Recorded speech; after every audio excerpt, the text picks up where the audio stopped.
Okay, with the leftover wood from the frame down here, I built this frame on the side, which will be a kind of closet area with a mini garage space where you can put like folding chairs or kind of whatever you need, plus whatever fits underneath here for later. So we're gonna secure these pieces with these 2x2s that I just bought, and where did I put it?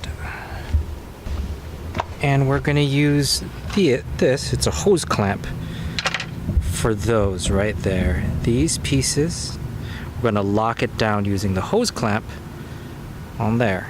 So that's how we're gonna secure this in place.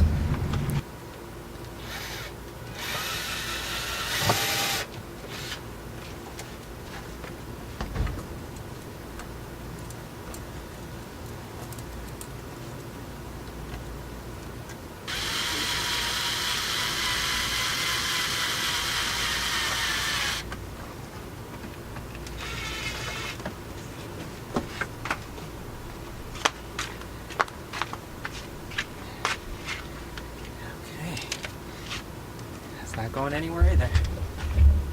Awesome. Right, level test. Look at that, pretty good.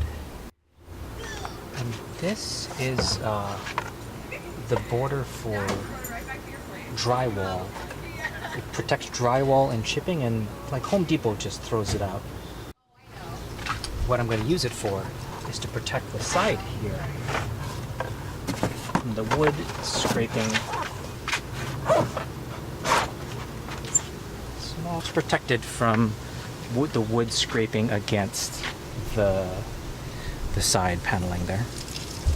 So we just picked this up at a liquidation clearance house, and I believe it's I think Walmart or one of those other companies, cube storage unit, and it was, I believe, $27 or $28. So we're using this because it fit just about perfectly in this spot between the door.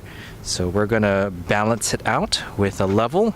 Okay, we're just spending some time leveling it with some boards to make sure I know what height to add some more supports to the bottom, and then looking for more anchor points, and I'm going to be drilling holes inside of that board to anchor it down with hose clamps, just like the other shelving unit, just to give it more security.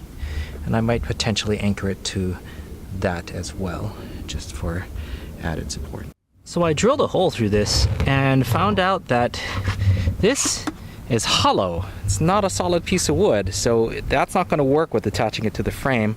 I'm going to have to bolt it or screw it to this piece, which is attached securely to the bottom there. So we want to make it as secure as possible. Put a D-ring over here so we can attach it to this handle to make sure it's secure. But we're going to try another way.